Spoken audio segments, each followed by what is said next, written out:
Christian network நேயர்கள் அனைவரையும் ஆண்டவராக இயேசு கிறிஸ்துவின் நாமத்தில் வாழ்த்துகிறோம். ஆண்டவராகிய இயேசு கிறிஸ்துவை தன்னுடைய சொந்த இரட்சகராக ஏற்றுக்கொண்ட ஒரே ஒரு காரணத்தினால் 5 குழந்தைகளின் தகப்பனான ஒரு சகோதரரை அவரின் குடும்பத்தாரே எந்த ஒரு ஈவு இரக்கமும் இன்றி அந்த நபரை கொலை செய்துள்ளார்கள். தற்போது தங்களின் தகப்பனாரை இழந்த அந்த 5 குழந்தைகளும் அவரின் மனைவியும் என்ன செய்வதென்று தெரியாமல் திகைத்து நிற்கிறார்கள்.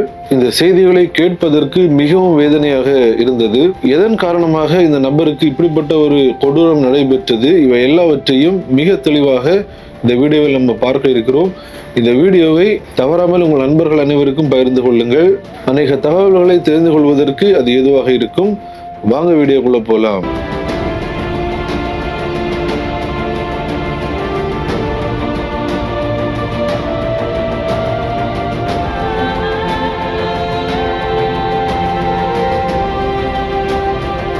ஆப்பிரிக்கா நாட்டை சார்ந்த ஒரு நாடுதான் சோமாலியா. இதன் அருகாமையில் உள்ள ஒரு பகுதி தான் சோமாலி லேண்ட் என்று சொல்லப்படுகிற ஒரு பகுதி. அதாவது சோமாலியாவுக்கும் எத்தியோப்பியாவுக்கும் அருகாமையில் இருக்கக்கூடிய ஒரு பகுதி. 1991ஆம் ஆண்டிற்கு பிற்பாடு தங்களை தனி நாடாக அவர்கள் அறிவித்து தனி நாடாகவே செயல்பட்டு வருகிறார்கள். ஆனால் உலக நாடுகள் இந்த சோமாலி லேண்டை ஒரு தனி நாடாக அங்கீகரிக்கவில்லை.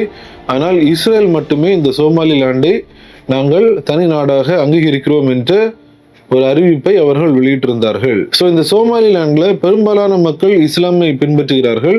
ஒரு சில மக்கள் வேற்று மதங்களையும் பின்பற்றுகிறார்கள், கிறிஸ்தவத்தையும் பின்பற்றுகிறார்கள். அந்த வகையில் இந்த சோமாலிலாண்டில் வாழ்ந்து வரக்கூடிய ஒரு நபர் தான் ஷெரீப் அலி. அதாவது 42 வயதான ஷெரீப் அலி என்று சொல்லப்படுகிற ஒரு நபர். இவருக்கு 5 குழந்தைகள் உள்ளார்கள். முதல் குழந்தையின் வயது 17, மற்ற அனைத்து குழந்தைகளும் அதை விட சிறியவர்களாக இருக்கிறார்கள். இந்த குடும்பம் அந்த சோமாலிலாந்துல வாழ்ந்து கொண்டு வருகிறார்கள். இந்நிலையில் இந்த ஷெரீப் அலி என்பவர் ஆண்டவராக இயேசு கிறிஸ்துவை தன்னுடைய சொந்த இரட்சகராக ஏற்றுக்கொண்டுள்ளார். இயேசு கிறிஸ்து ஒருவரே அவர் மெய்யான தெய்வம் என்பதை அறிந்து கொண்டு இனி என்னுடைய வாழ்க்கையை நான் ஆண்டவராக இயேசு கிறிஸ்துவுக்கு அர்ப்பணிக்கிறேன் என்று ஆண்டவராக இயேசு கிறிஸ்துவை தன்னுடைய சொந்த இரட்சகராக ஏற்றுக்கொண்டுள்ளார். இதனை அவர் யாரிடமும் தெரிவிக்கவில்லை, மறைமுகமாக வைத்துள்ளார். அந்த சோமாலிலாந்து நாட்டில் ஷரியா லா, அதாவது இஸ்லாமை சார்ந்த அந்த ஷரியா லா பின்பற்றப்படுகிறது. அங்குள்ள மக்கள் வேற்று மதத்திற்கு மாறும்போது அவர்களுக்கு மிகப்பெரிய அளவில் அங்கு பிரச்சனைகள் ஏற்படும். இதன் காரணமாகவே அவர் தன் ஆண்டவராக இயேசு கிறிஸ்துவை ஏற்றுக்கொண்டதை அங்குள்ள மற்ற நபர்களிடம் கூறவில்லை, அவருடைய குடும்பத்தாருக்கும் தெரியாது. இந்நிலையில் அந்த பகுதியில் மறைமுகமாக ஆண்டவராக இயேசு கிறிஸ்துவை ஏற்றுக்கொண்டிருந்த மக்களிடம் இவர் தன்னுடைய தொடர்பை வைத்துக் கொண்டுள்ளார். இதன் காரணமாக மற்ற கிறிஸ்தவர்கள் இவரின் வீட்டிற்கு வந்து செல்வது வழக்கமாக இருந்துள்ளது. இதனை அவரின் குடும்பத்தார் கவனித்து வந்துள்ளார்கள். இவரிடம் பல மாற்றங்கள் ஏற்படுவதையும் அவர்கள் கவனித்து வந்துள்ளார்கள்.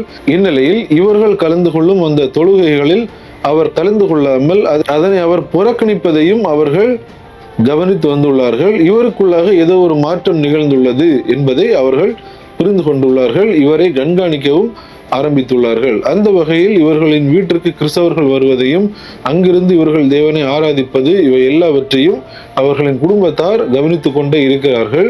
இவர் நம்முடைய மதத்தை விட்டு வேற்று மதத்திற்கு சென்று விட்டார் என்பதை அவர்கள் புரிந்து கொள்கிறார்கள். இதன் காரணமாக இனி இந்த உலகத்தில் இவர் வாழக்கூடாது என்ற ஒரு முடிவை அந்த குடும்பத்தார் எடுக்கிறார்கள். இந்நிலையில் கடந்த ஜூலை 5ஆம் தேதி இந்த ஷெரீப் அலி என்று சொல்லப்படுகிற இந்த கிறிஸ்தவரை அழைத்து இவரின் குடும்பத்தார் இவரிடம் பல கேள்விகள் கேட்டுள்ளார்கள். ஆனால் இவர்களின் கேள்விகளுக்கு அவர் பதிலளிக்காமல் அமைதியாக இருந்துள்ளார் என்ற அந்த செய்திகளையும் நம்மளால் பார்க்க முடிகிறது. இவருக்கே தெரிந்து விட்டது, நான் எந்த மதத்தை விட்டு நான் கிறிஸ்தவத்தை ஏற்றுக்கொண்டேன் என்பதை நம்முடைய குடும்பத்தார் அறிந்து கொண்டார்கள். ஆகவே இவர்கள் கேட்கின்ற கேள்விகளுக்கு நாம் பதிலளிக்க வேண்டாம் என்ற அந்த நோக்கத்தில் இவர் இறந்ததாக கருதப்படுகிறது.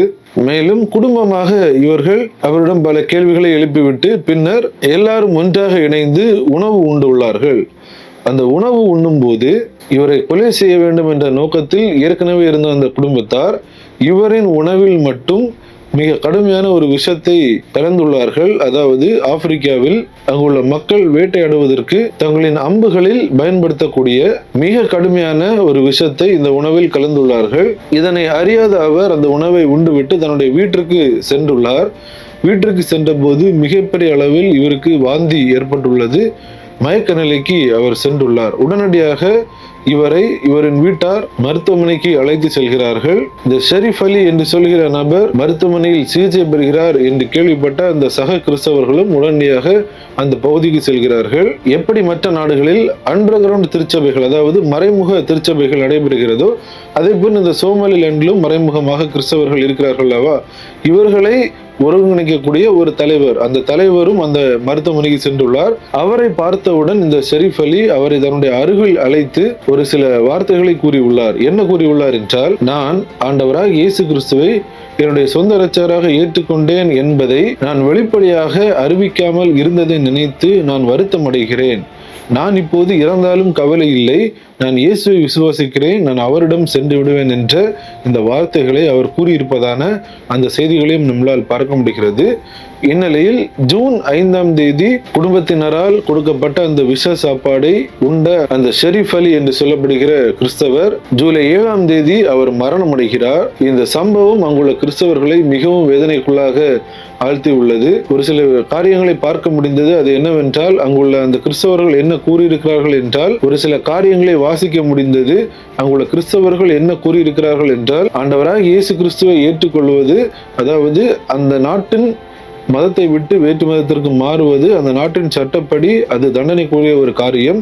இதை அறிந்த அந்த நபர் தன்னுடைய உயிருக்கு ஒரு ஆபத்து இருக்கிறது என்பது தெரிந்திருந்தாலும் அங்குள்ள ரகசியமாக இருக்கும் கிறிஸ்தவர்களை அழைத்து அவர்களுக்கு பல்வேறு உதவிகளை செய்துள்ளார். மேலும் அவரின் வீடு கிறிஸ்தவர்களுக்கு ஒரு பாதுகாப்பான வீடாக இருந்தது என்ற அந்த செய்திகளையும் நம்மளால் பார்க்க முடிகிறது. தற்போது அவரை இழந்து அவரின் மனைவி பிள்ளைகள் இருக்கிறார்கள். இவர்களின் பாதுகாப்பிற்காகவும் நாம் கண்டிப்பாக ஜெபிக்க வேண்டும். அவர்களுக்கான அனைத்து தேவைகளும் சந்திக்கப்பட வேண்டும். இந்த செய்தியை வாசித்த போது மிகவும் வேதனையாக இருந்தது.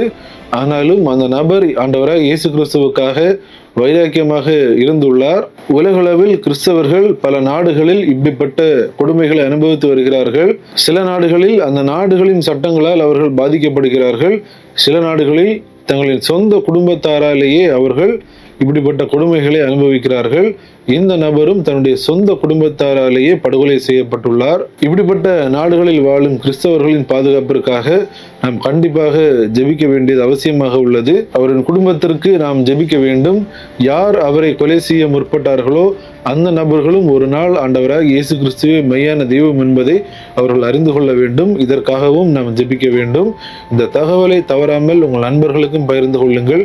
இப்படிப்பட்ட தகவல்கள் அநேக மீடியாக்களில் வருவதில்லை, ஆனால் நாம் இதனை வெளியிடுகிறோம். ஆகவே இந்த தகவலை நீங்கள் மற்றவர்களுக்கு பகிர்வதன் மூலம் அவர்களும் கிறிஸ்தவர்கள் எப்படிப்பட்ட உபத்திரவத்தின் பாதையிலும் அவர்கள் தேவனுக்காக நிற்கிறார்கள் என்பதை அறிந்து கொள்வதற்கு அது ஏதுவாக இருக்கும். மீண்டும் இன்னொரு வீடியோவில் உங்களை சந்திக்கிறேன். தேவன் தாமே நம் அனைவரையும் ஆசீர்வதிப்பாராக. ஆமென்.